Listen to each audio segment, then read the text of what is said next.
Pailan o kaso. Gibarugan ni Elsa inahan ni Simeon Gabutero alias Gabro nga inosente gayod ang iyang anak sa kamatayon ni Ria May Tukmo. Kinibisan pa man kung siya karon ang usa sa imbestigar sa kapulisan. Kalabot sa kamatayon sa dalaga, gumikan kay siya ang nagbaligya sa cellphone ni Ria May sa may downtown area ning Dakbayan. Si Elsa na hinabi sa May TV Cebu kaganiha, sulod sa ilang giabangang panimalay sa sitio Sampaguita, Banawa, Barangay Guadalupe, Dakbayan sa Sugbo. Matod ni Elsa nga diha ra sa ilang panimalay ang iyang anak ni anang Domingo, Hulyo 16, ang adlaw nga gituhang gipatay si Ria May. Iya hinong nabantayan nga nilakaw kini ni anang udto aron mosimba sa Santo Niño apan nabalik rosab kinidayon ni anang hapon. Gihulagway ni Elsa nga naara sa ilang balay kanunay ang iyang anak nga si Simeon. Nagtrabaho isip construction worker nga pakyaw-pakyaw si Gabutero sumala ni Elsa. Kaniadto usab nakatrabaho kini isip tigbantay sa usa ka hotel sa may Dan Coloning Dakbayan sa Sugbo. Sawa pa kini masira ni adtong wala pay pandemya. Giangko ni Elsa nga buwag sa asawa ang iyang anak ug ang anak ni ini atua sa ila sa Dakbayan sa Toledo. Giangko niya nga nakaila siya ni Roberto Gabison alias Insik. Kinsamo ang pasanginlan sa iyang anak nga nagsugo kaniya sa pagbaligya sa cellphone ni Ria May. Gumikan kay daghang nakaila ni ini sa ilang dapit. Gumikan usab sa giingong pagkalambigit ini sa ginadiling drogas. Dugang ni Elsa nga wala siya namatikdan nga kausaban sa lihok sa iyang anak nga makapaduda kaniya nga nambigit kini og krimen. Diha na lang siya masayod sa mga silingan nga nag-viral ang hulagway ni ini nga mo'y mibaligya sa cellphone ni Ria May gumikan sa kabisi usab niya pagpangita og panginabuhian. Gibutyag ni Elsa nga tinuod nga napasakan og kasong robbery ang iyang anak kaniadto. Gumikan kay gipasanginlan kini nga nanguha og cellphone sa gitrabahoan sa iyang bana kaniadto. Apan gawas ni ini, wa na malambigit matod pa og laing illegal nga kalihukan ang iyang anak. Mo gani ihawa niya, iawhag na ko sa nang nakakita sa akong anak sa Facebook. Ako lang hangyo ng tanan nga nakasaksi nga diri sa ang gipuy-an nga akong anak na argid anang adlaw. Tibok adlaw. Oh, pero nisimba siya humagpan yudto mo lagi nang hitabo nga mo nanay ni tunol sa taytayan. Dama ko ni nakakita diha nga gitunulan ko no og parta si Insik anak kong anak. Siya siguro nahibawa na ano kitam siya.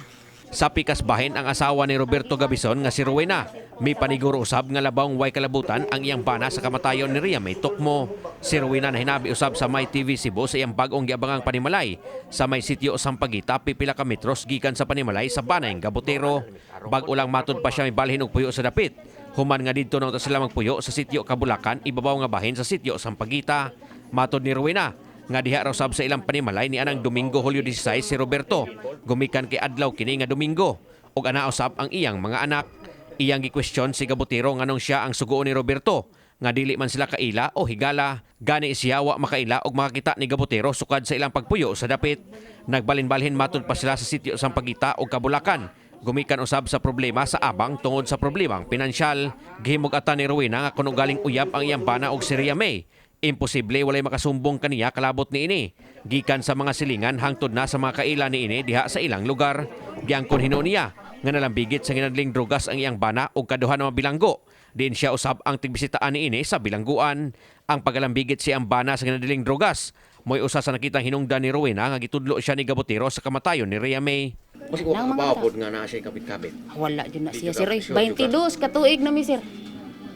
Imposible jud nga magkapit-kapit. Imposible na hadlok na siya nako biya ano makadungog na yung mga babae istorya kanang mga amigo niya nga mingon na ay chicks. Masuko siya na sir kay makadungog ko mahadlok na siya sir kay manam din na siya. Ikaw ray gabuhi nako magbinuang ko nimo. Mo na siya. Pila yung anak? 3. Mo panawagan nimo sa mga pulis or sa kinsa pa dihang uban nga ni hukom dahil sa imong bana nga maoy nagpatay. Ang ako alang sad nga sa mga pulis lang nga nakakuha niya nga imbestigaran lang yun maayo ba? Imbestigaron lang yun maayo nga kinsa gyud ba? Para makuha na ni ba kay may piktuhan ko sir. Okay ra nimo mapreso siya sa drogas? Pero ako. Pero ka nang patay sir di jud ko. Di ka katuo. O di ko katuwa na. Si Gabutero diyang gisuwayan og hinabi sa May TV Cebu kaghapong adlaw sa Police Station 10 sa Cebu City Police Office.